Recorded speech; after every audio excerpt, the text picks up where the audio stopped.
Hello guys, I just finished setting my defense for the first round of the new Ultimate 32, which is with only 3 rooms that I like better personally. I finished the last one 145, 147, something like this.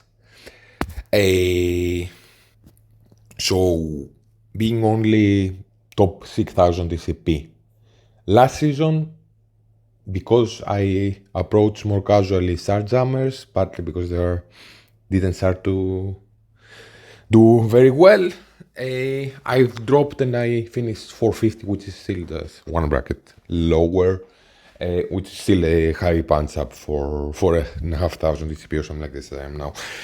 Room number 1. Strikers gain safeguard, gain more damage, gain less health, and gain 5 death proofs on spawn.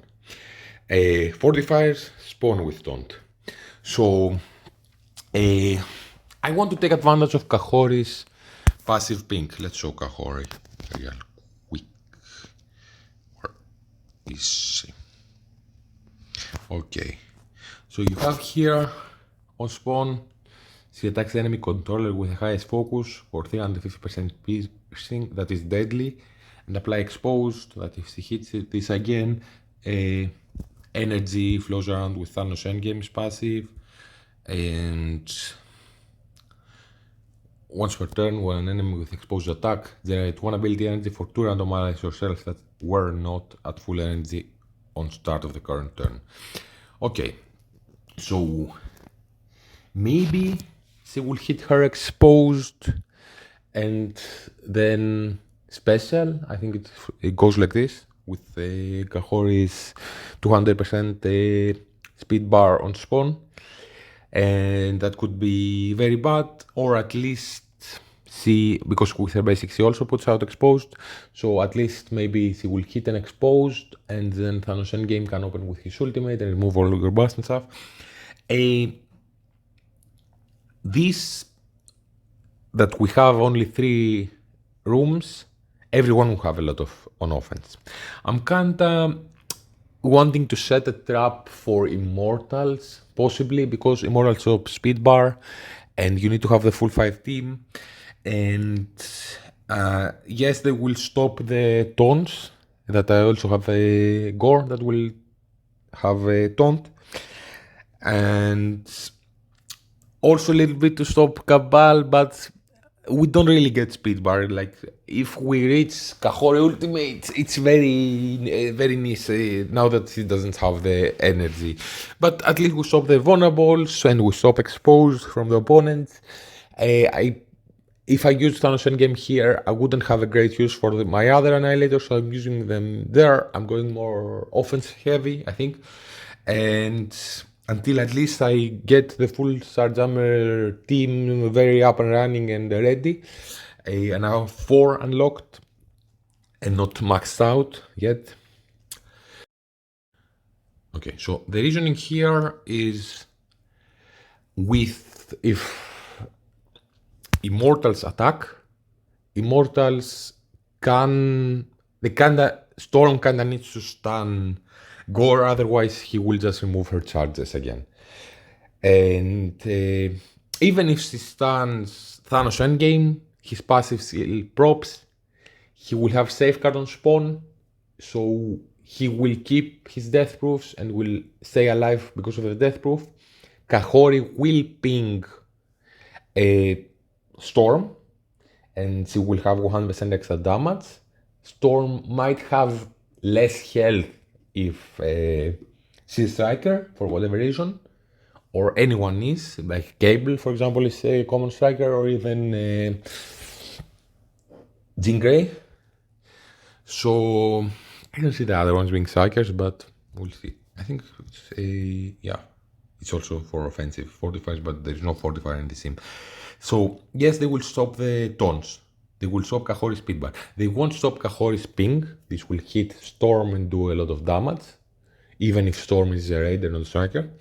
And then Storm will push Thanos Endgame, and I'm hoping that this combination, that 100% extra damage plus the crazy piercing that Kahori gets, and Thanos Endgame's passive prop with 100% extra damage.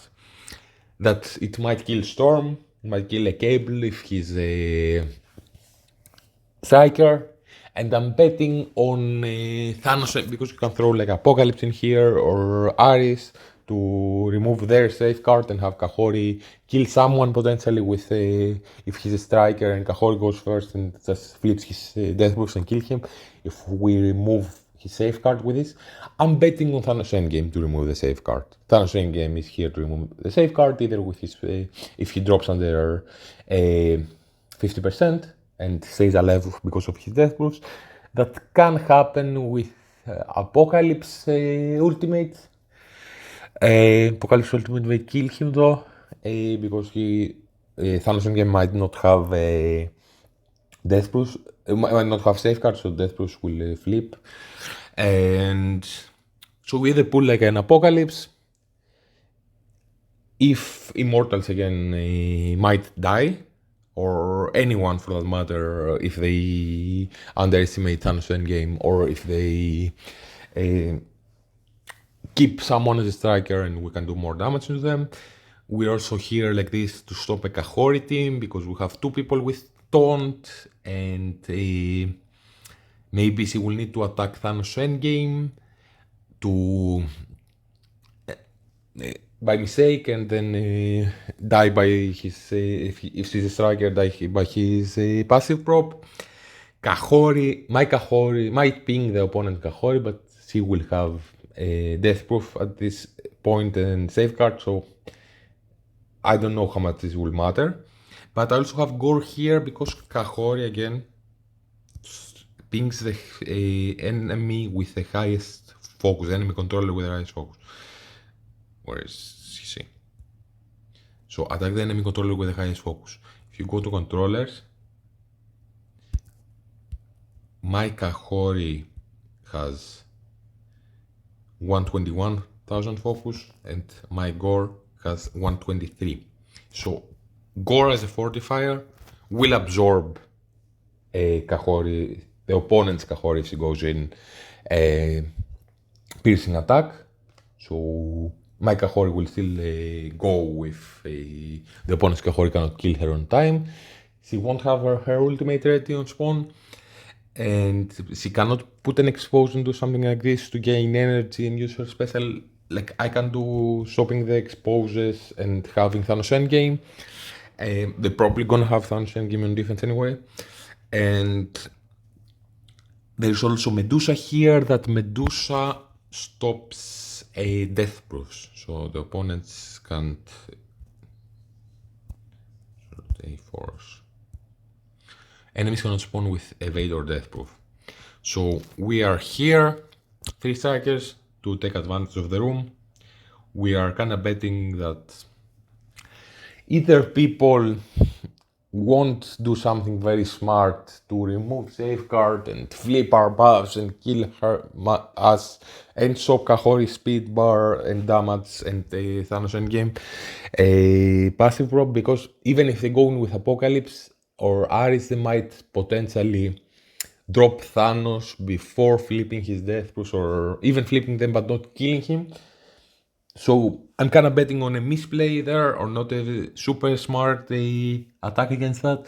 I'm kind of want to protect myself against an opponent Kahori, so we have Gore there absorbing the ping from Kahori. We have a 2 tons, so this kind of stops Kahori with 2 pitons. People might go in with Kahori and Shadow King that they used to do, but now Kahori won't open with their ultimate, so it's kind of a little bit of a waste, or a lot of a waste. Yeah, so the opponent won't have a death push at all. So my Kahori might kill the opponent's Kahori because he won't have death push. That's why the interaction. My Kahori might kill the opponent's Kahori with her ping if she doesn't go in with a controller with higher focus to protect her. That's a very niche case, very smart how to. But Mike Gore as a fortifier will absorb very easily the opponent's Kahori ping. My Kahori might kill Allman Logan, of course, very easily. We might go against like a Storm, as I said. So something like this. Even like Star Jammers, I haven't played with a full team. I'm not extremely well knowing of their kits, but let's say 3 or 4 stars for star jammers for the new characters. They go in here. They will swap a gladiators. Let's show Lilander real quick how small she is, and but I need to show her kit. So in Crucible, enemy cosmic protectors cannot gain taunt. So this doesn't stop cosmic characters from gaining taunt. So my gladiator won't get taunt, but my gore will. So they might have to attack into gore and hit by adjacent. My Thanos, they don't have stop safeguard in their kits. So my Thanos might prop and kill them. They don't have a controller in the team, I think, but they won't have death proofs because of my Medusa. Thanos endgame might be annoying, and I have a pre-taunt that they might not expect, because they might think that by swapping cosmic people with taunt, no, it's cosmic protectors, so my gore will get taunt. Cabal swaps deathproof, but we will swap their at least their vulnerable spawn. I don't. This won't matter too much. Kahori will get her speed bar anyways, and she won't reach her ultimate. But that's something to go against them, and they might prop Thanos endgame by mistake. He will have safeguard, and then they might die by this. Yeah. So room number 2, we have the Retaliate team. I'm not a big fan of this team. I have beaten it with very cheap counters, but they soak up a lot of efficiency. My team is huge. I also threw Agatha here, and it's the particular room that I think benefits them, that the opponents, when they take a turn, they will basically lose permanently 15% of their max health. So it's one of the very few high stats teams that they can work in Crucible and that go slow, that take advantage of that. So having them this big and having Agatha and Morgan to protect the Scarlet Witch, I think is very good. Let's show some synergy why this can be. So Scarlet Witch, the synergies that she gets from Agatha and from Morgan. So from Morgan's passive, she will get Baryon spawn. Let's show one moment her. So Invisible Woman, when an enemy deals damage to anyone with barrier, she will attack this enemy. So we take advantage of this. There's a ping. 20% might get from an old stat character, might only get 1 ping or 2 if the first attack is only adjacent and not the whole board. But it's a... we take advantage of this synergy. Safeguard for 2 turns. So we will have Scarlet Witch with safeguard. We will have a Agatha with safeguard and 2 death proofs that she can spawn. She will fill speed bar by in every enemy turn for herself, for Morgan and the other 2 Darkhold members. I don't think this is a big advantage for the room, but many people might not remember this. So this might mess around with a counter and make them go faster than they would expect. So if they go in with something that's not a lot faster, they might have a couple of members attack, and then we will skip the line because of this 10% speed bar, which I think is can be a surprise. And with the stats that Scarlet Witch and Agatha now have, you don't really want them to reach their ultimates. At least they should show out a lot of efficiency. Also, Agatha is there. Let's go first for Morgan. So lower the assist chance by 25% per Darkhold ally. So this can be 50% or even 75%, I think, when if Quicksilver summons his own Scarlet Witch. So maybe someone tries to go in with here with Holman Logan or even Null for that matter, if they, for whatever reason they want to do that, because we also have a summon here. And this might work less effectively because of that. But most importantly, besides the safeguard, and the barrier spawn is nice, why not, to protect them a little bit. Even though it's an older character, based on an older character's max health, so less stats. Then Darkhold allies gain 50% max health and 100% resistance. Agatha and Scarlet Witch have already a lot of resistance. Scarlet Witch also gains deflects, which can be very annoying. So they can be protected by some people landing their stuff for sure. But like someone like a Storm gets insane focus with her special, and I think it's unblockable. And let's show also Agatha. So Agatha's passive, she gets to Deathproof on spawn and will have safeguard, so she will stay alive. When a Darkhold ally drops under 50%, she will clear disrupted, she will flip 4 negative effects into positive effects. She applies defense up, stealth, and barrier for 30% of this character's max health. So this can protect the Scarlet Witch and have her survive. And plus she has the ping for the opponents if they drop, that can be deadly. And she will also give them focus and drain. That drain can help our Scarlet Witch survive. She doesn't really need to focus. So we have those. I believe these buffs also apply to the summon for Quicksilver, so we'll also have that. And we have our own, let's show her kit. So, first of all, we have our Scarlet Witch that will ping someone. So when an enemy attacks a Quicksilver ally, she will attack them. When the Quicksilver dies, she will gain buffs, including evade that can keep her alive and defense up. And this can do more damage if there's a Quicksilver there. Defense down is nice, unavoidable, cannot be blocked with Quicksilver there.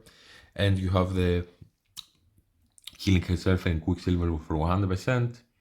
And the summon also does that. And you have Agatha's ultimate that can keep people alive or do a lot of damage. That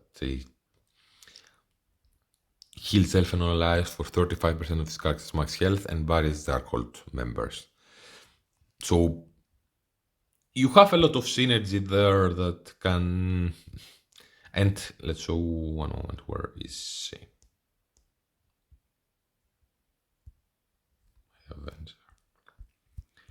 Okay, so we have here the attacks with barriers. That's why I have her as a fortifier on Crucible defense.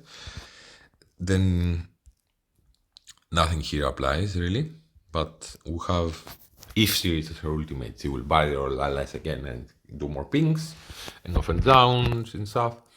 Then here she will clear the negative effects and will call a Scarlet Witch and someone else to assist, but we won't really get into this far into the matchup. Quicksilver summons his own Scarlet Witch. He cannot get a Terminator Wind. That if Morgan, for whatever reason, reaches her special, it's a nice interaction that he doesn't get Terminator Wind, but and the Darkhold members will gain speed up. So basically, you have people here go slow, but have a lot of health to survive and like resistance and stuff. So the opponents will at least hit their self for 55%, 15%, maybe even 30%. Then we have our pings going out. We have a Quicksilver getting death proof, I think, when he drops under 50%. We have the summon. So until you kill this team, this will take some turns. The opponents will hit themselves. If my Scarlet Witch or Agatha reach their ultimate, they can do a lot of damage. They can heal themselves back up from the damage they do to themselves by Agatha's ultimate or a Scarlet Witch special if we reach that. So yeah, mostly we are here just to keep more on offense, because this doesn't, I wouldn't use any of this on offense. Maybe Agatha, but it's nice that we can still use as a cleanup team Night Stalkers with a fifth, so we keep a Moon Knight there. Our Man-Thing will still get a taunt, we will have the speed stats. We just need someone else, like Old Man Logan or something like this. And I think Night Stalker will be a very strong team. Blade is the most important character. Oath is extremely important, maybe more important than Agatha. So we are not losing completely our Night Stalker team. I love Agatha here to potentially protect Scarlet Witch more and heal our team up. And like, maybe some people aren't used to Agatha being here. Maybe they go after Agatha first because they know she does a lot of damage. Or if they go after Scarlet Witch and Quicksilver first, then our Agatha can reach her ultimate and heal our teams, or at least do a lot of damage and get efficiency. So that's the reason here. Mostly soak up a lot of efficiency. Probably this will die, this won't get defensive victories, but in contrast with other similarly expensive defenses that I can set, the opponents will have less health when they finish this match. Maybe they will take a little bit more turns. We'll also have a fortifier on our Invisible Woman that will do more pings and will keep her alive longer. That's the reasoning about that. And in room number 3, it's the Cosmicos Riders passive in war, but this applies for only 4 characters on offense, which is nice. So our defense only gets advantage of that. And the opponent will have less focus to land their stuff and less damage. So this basically is here to stop Star Jammers from working unless they're super beefed up and Kraken level, and we'll see how much this will work. I don't think I will face a Kraken now that I dropped it from top 150. And yeah, opponents will try to go quickly to remove Black Knight's charges and stuff. They won't succeed. Yes, Mephisto takes a free reign of this, but okay, in his empower, the damage here doesn't affect the percentage damage, so the 50% from his empowered basic would be the same anyways. And yeah, it's basically stopping their best counter here, making it more annoying for even their second best counter, because we will have Black Knight here pinging, especially now that we can be more flexible with our... We don't need 6 offensive teams, we need to have 3-4. So we don't need Black Knight as much on offense, although he would be great. Many times when Mephistos go in here, they will start with their power basic regardless, so his pings will go out a lot still. So yeah, they also, if they kill 4 members and they go after Odin with a reduced focus and damage for the opponents might be a hassle to kill. Might need the cleanup might not even work if it's like something cheap, like new warriors and Deathpool doesn't reach her 5 charges. So this can stop that. Yeah, we've seen this defense for a long time. I don't think I need to speak too much about it. Besides putting Black Knight here to help them and take advantage of the room and have more pings for the opponents. Well, they cannot. He already has crazy resistance when he spawns with defense up. So having the room here stops pretty much everything from saving his taunt and his charges, like a storm, for example. And I don't think storm they would work here with Odin, but they stop a lot of stuff, and they might be very difficult to get the one shot here. So good luck everyone on your first matchup.